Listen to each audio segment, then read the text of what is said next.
D'accord? Si c'est une forme sachet, injectable, c'est-à-dire que c'est vrai que c'est par DCI, mais on tient compte également de ces autres aspects-là, y compris de la voie d'administration.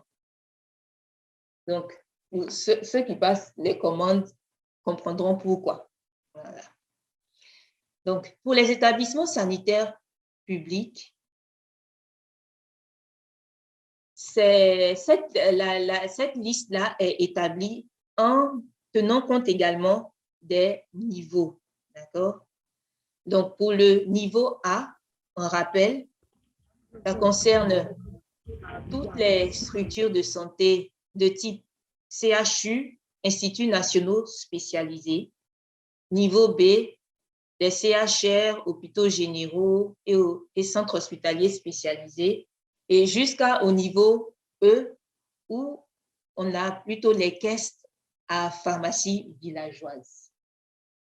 De sorte que sur la liste, on verra, sur la liste, par exemple, destinée aux sujets adultes, vous pourrez voir un produit sur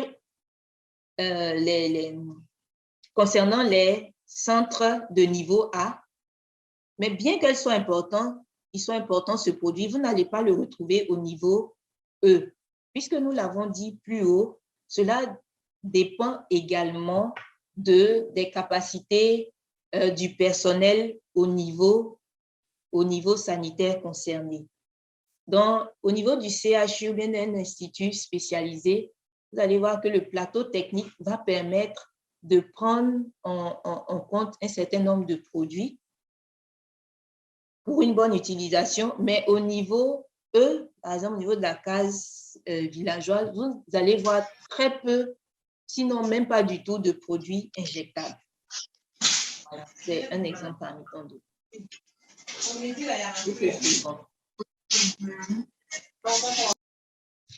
Alors, statistiques LNME 2020. L'objectif de cette présentation, c'est aussi de donner un certain nombre d'informations sur ce qui a été fait, ce qui a été obtenu à l'issue des travaux pour établir la LNME édition 2020. Et donc, comme effectif de DCI, nous avons eu au total 1170 références en DCI, et vous verrez que le plus grand nombre a été obtenu au niveau C. Je reviens en arrière. Donc, le niveau C, les centres de santé urbains spécialisés, les formations sanitaires urbaines. D'accord? Donc, ils font partie également des centres de premier contact.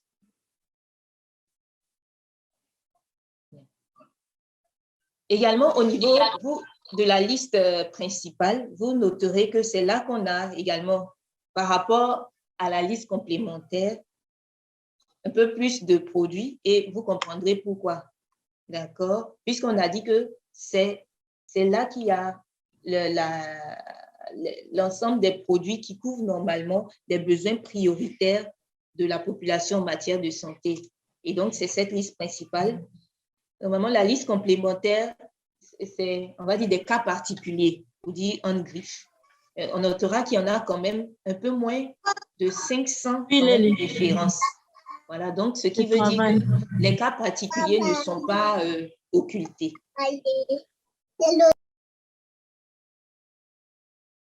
Alors, en exemple, comme nous l'avons dit tout à l'heure, voici comment se présente la liste.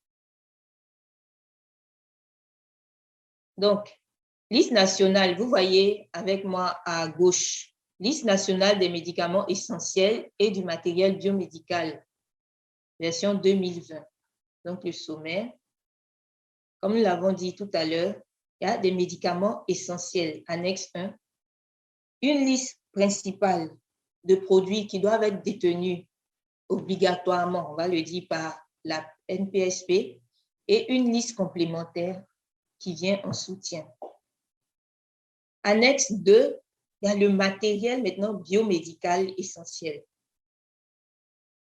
pareillement une liste principale et une liste complémentaire.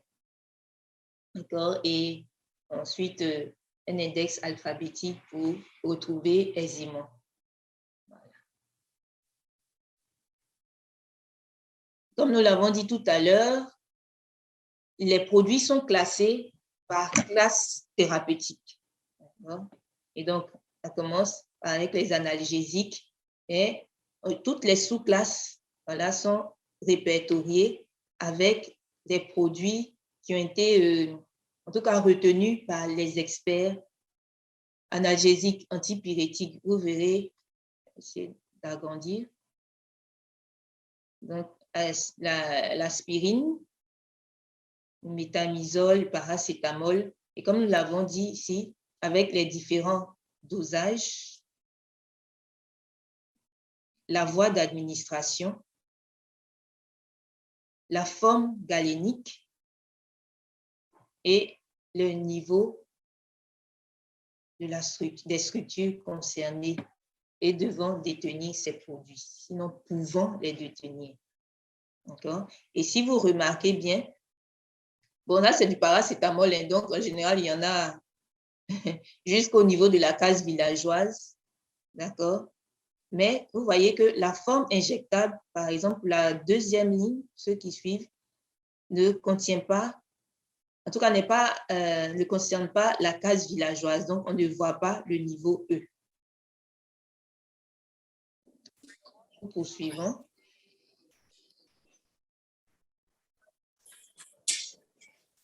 Un autre exemple, c'est l'anesthésie. Souvent, les adjuvants de l'anesthésie, atropine, sulfate et tout, c'est pareil. Donc, le dosage, la voie, la forme galénique et les niveaux concernés.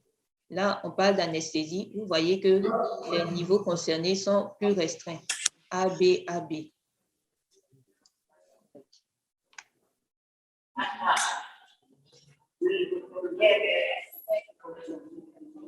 On parcourt encore, pareillement ici, anti-inflammatoire.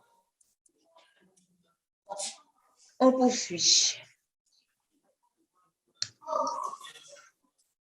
Alors, une question aussi qui nous est posée parfois, c'est, bon, comment est élaborée finalement cette liste? D'accord. Alors, il y a plusieurs étapes. Alors, tout d'abord, on va dire en un, il faut qu'il y ait, on va dire, une décision ministérielle pour aller dans le sens de la révision de la liste actuelle. D'accord? Et il y aura un ensemble de rencontres collégiales d'experts et donc qui vont permettre d'aboutir après plusieurs mois à cette liste qui sera proposée au ministre de la Santé qui va la signer. D'accord? Alors, on va dire que à ce stade où nous sommes, bon, on a fini avec la révision de la liste nationale de 2014, puisque nous avons maintenant celle de 2020. Donc, il s'agit maintenant en 3 de la diffuser, ce pourquoi a été aussi organisée cette visioconférence. En plus, vraiment des courriers physiques qui ont été envoyés à différentes structures et également de la diffusion faite sur le site de la DAP que nous vous invitons à visiter souvent pour avoir des informations. Après la diffusion, donc, il y a également la formation, mais en réalité, elle est couplée à l'étape de diffusion. Mais en plus, au niveau de la direction de l'activité pharmaceutique, il existe une plateforme de formation en ligne, d'accord, des acteurs de la chaîne d'approvisionnement.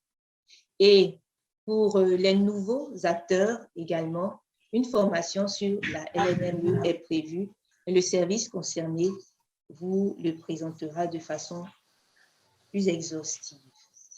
Et donc, vraiment, soyez prêts à nous recevoir et à nous recevoir encore. Et la dernière étape, c'est l'étape d'évaluation de tout le processus. Et en vous approchant également, nous pourrons avoir justement au cours de cette évaluation vos avis pour pouvoir améliorer la prochaine édition. Alors, en conclusion de cette présentation, nous pouvons dire que la notion de LNME est une notion qui a été définie initialement par l'OMS pour répondre aux besoins, c'est vrai, des pays en développement, mais qui s'est maintenant étendue à plusieurs autres pays, y compris des pays développés, et cela afin de maîtriser et réduire les dépenses de santé, mais également assurer une bonne disponibilité donc, des produits pharmaceutiques jugés prioritaires pour la population. Donc, la LNME favorise donc une meilleure accessibilité à des médicaments dits essentiels et permet ainsi d'atteindre l'objectif 6 de l'OMD qui est de combattre le VIH-Sida, le paludisme et d'autres maladies. Alors, nous avons travaillé au soutien de certaines références et nous vous remercions de votre écoute et sommes ouverts à vos différentes questions. Merci.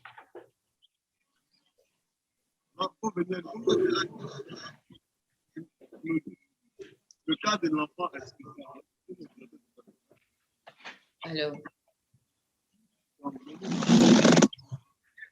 est-ce que l'enfant n'a pas chez vous? Je n'entends pas bien. Amener l'enfant, ce qu'on doit faire. Alors, chers pharmaciens, chers PGP, donc nous sommes ouverts à vos questions, puisque c'est, comme nous l'avons dit, une séance de présentation de la LNME, mais une séance aussi d'échange et de sensibilisation vraiment à utiliser, à commander vraiment les produits qui figurent sur la liste nationale. Comme je le disais tout à l'heure, nous avons l'honneur de recevoir notre sous-directeur, Dr. Demandé Adama. Bonjour à toutes, bonjour à tous. Je suis Dr. Demandé Adama. Elle vient de faire la présentation de la LMNE. Nous sommes là pour vos préoccupations, vos questions, vos différentes préoccupations par rapport à cette liste-là. Vos questions sont les bienvenues. Encore, la balle est dans votre camp, on vous écoute après cette présentation. Merci beaucoup, chef. OK. Donc, vous pouvez ouvrir vos micros et puis présenter vos questions, vos préoccupations et puis même des apports. Hein. Puisque nous avons parlé d'évaluation, vous pouvez faire des propositions d'amélioration.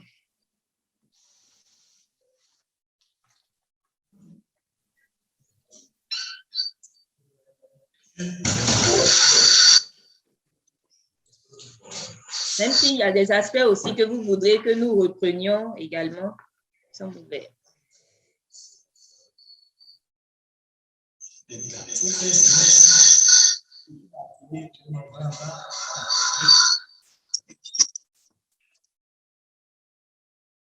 Donc, discussion, je vois 16. Bonjour.